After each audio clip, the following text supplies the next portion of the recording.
A reading from John chapter 15. If you keep my commandments, you will abide in my love, just as I have kept my Father's commandments and abide in his love. I have said these things to you so that my joy may be in you and that your joy may be complete.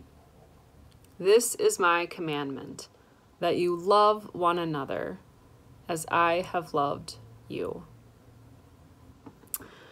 Welcome to our midweek moment here. We continue week by week to gather, to share a word of thought, of hope, of reflection, some good news. My question for you today, who wants to wear a mask? I mean, really, who wants to wear a mask?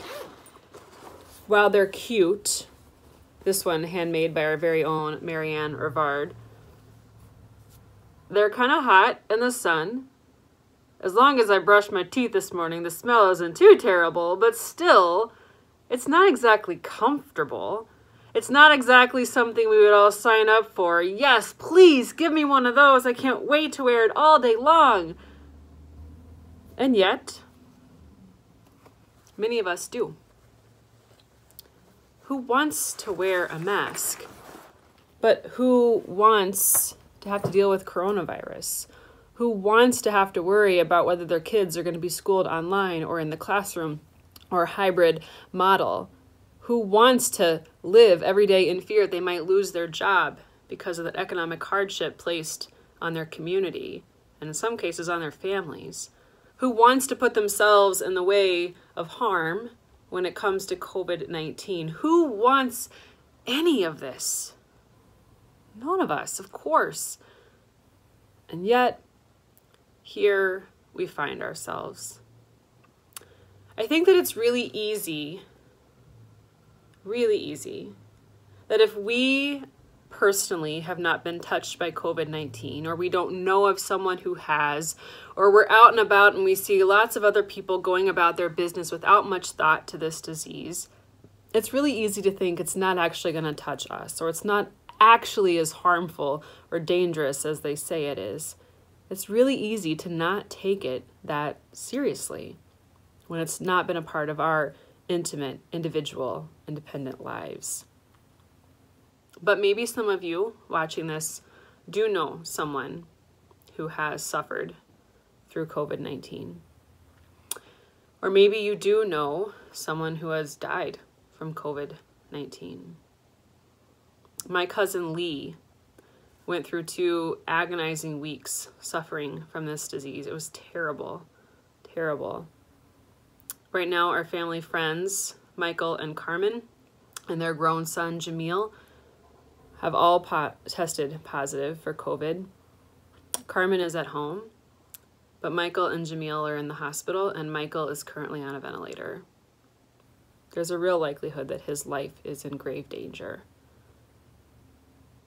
So who wants to wear a mask? Who wants to have to deal with this? And yet, here we are. In our own state of Minnesota just today, the governor passed a mask mandate that goes into place on Saturday, requiring us in indoor spaces to wear that mask. Now, I know this has become such a political issue. Personally, I don't understand why. But I get that it's complicated for some people. And yet I come back to that text that we just heard from John. It's my commandment, says Jesus, that you love one another as I have loved you. That's God's greatest commandment. Love your neighbor as yourself. Love each other as you have encountered love in and through me. I believe that this whole mask thing, this whole caring for the neighbor thing, is rooted in this commandment.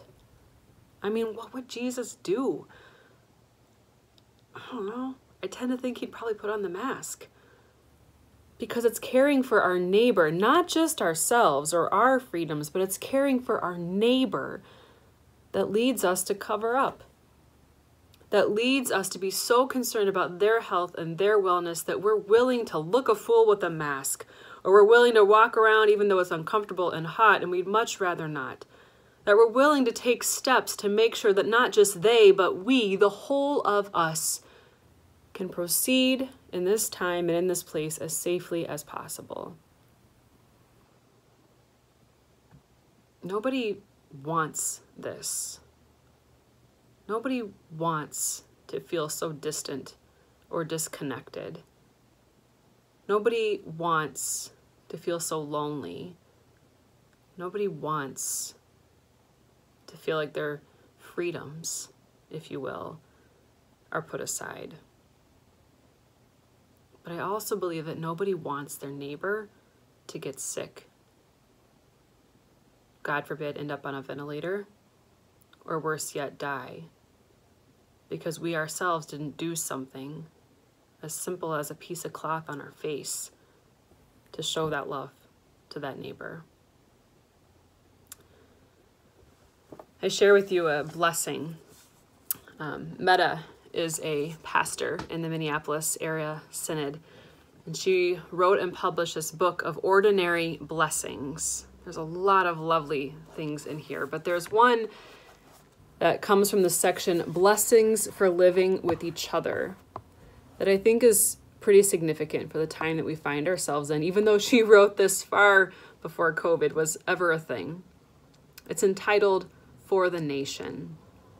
It's a blessing that I think gets to the heart of what it means to love each other in this time and place, and in this particular place, Chisago County, Minnesota, the United States, especially, that we find ourselves in.